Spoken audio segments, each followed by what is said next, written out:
गंजाम जिला वरिष्ठ कलाकार संघ तरफ महान पौराणिक नाटक महानदी कर्ण परिवेषण ब्रह्मपुर स्थानीय टाउन हॉल परिसर में गंजाम जिला वरिष्ठ कलाकार संघ तरफ महान पौराणिक नाटक महादानी कर्ण परिवेषण होता। आजिर जुगरे पौराणिक नाटकर जो विलुप्त होगाकू जाउछि सेही पौराणिक नाटक को बजाय रखिबापई गंजाम जिला वरिष्ठ कलाकार संघर यह एक मूल मंत्र। यही नाटकटी को रचना करथिले लोकनाथ बेहेरा, निर्देशना देइथिले नाट्य गौरव डॉक्टर तिरुपति साहू, संगीत निर्देशना और सह संगीत निर्देशना देइथिले रमेश चंद्र स्वाई, संजय कुमार बिसोई। अभिनय भूमिका रे नाट्य गौरव डॉक्टर तिरुपति साहू, युधिष्ठिर भंज सामंत, गंगाधर पाणिग्राही, नीलकंठ नाला, सुभाष चंद्र साहू, शेखर साहू, प्रदीप कुमार साहू, चांदा मामा बेहेरा एवं रजनी अभिनय करथिले। एही नाटकटी को देखिबा पई बहु दर्शक उपस्थित थिले। Bureau report.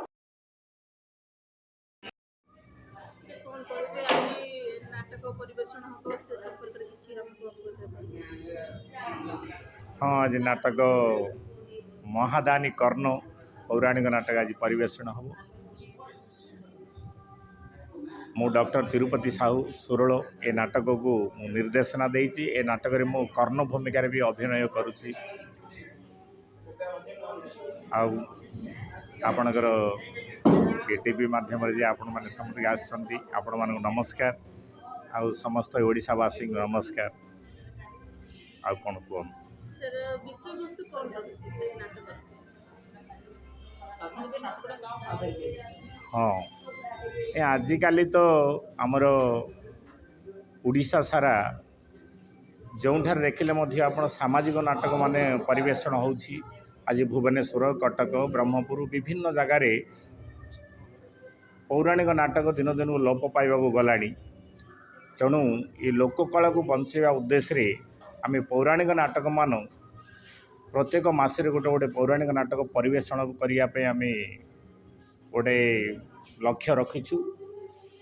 सामाजिक नाटक रे समाज को वार्ता जाउछि एटा ठीक, किंतु पौराणिकर मध्य समाज को विभिन्न प्रकार वार्ता जाउछि। यह आम जानिनु जे एथि पूर्व सामाजिक नाटक नथिला, पौराणिक नाटक थिला। पूर्वपुरुष माने विभिन्न प्रकार रामायण, महाभारत, भूतकाली, भारत लीला विभिन्न प्रकार नाटक ग्राम ग्राम पुरपल्ली सहर अंचल माने नाटक परिवेषण करी विभिन्न प्रकार वार्ता नाटक माध्यम समाज को दौले। ये नाटक माध्यम आध्यात्मिक चिंताधारा समस्त हृदय गोटे उत्पन्न होता। ए नाटक माध्यम साहित्य ज्ञान आउ संस्कृति, साहित्यर संस्कृति, कला ज्ञान विभिन्न प्रकार नूतन नूतन कलाकार माने सृष्टि होती। तेणु पौराणिक नाटक को आम भल पाई प्रत्येक मासरे गोटे पौराणिक नाटक करने गोटे लक्ष्य रखीचु। वार्ता मुझे कहली ना भी प्रत्येक पौराणिक नाटरे गोटे आध्यात्मिक चिंताधारा समस्त हृदय गोटे जागृति हम। या द्वारा साहित्यर ज्ञान, भाषार ज्ञान, उड़िया भाषार ज्ञान, उड़िया भाषार इतिहास, उड़िया भाषार नीति आदर्श, उड़िया भाषार परंपरा ये पौराणिक नाटक द्वारा ही आज प्रचार प्रसार होछि।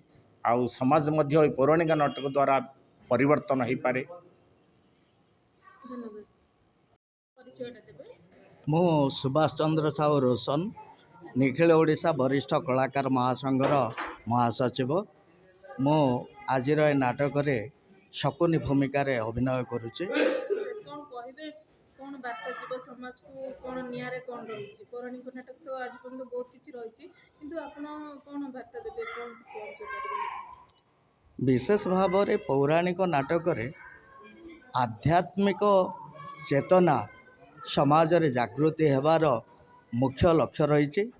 ता सहित समाज किभली भाव रे सुंदर सृष्टि भाव रे परिचालित हब, अर्थात जनमानस रे नैतिक चिंता और चेतना किभली भाव रे परिवृद्धि हब से क्षेत्र रे एई जो पौराणिक नाटक गुड़िक विशेष भूमिका रखे बोली मोर विश्वास।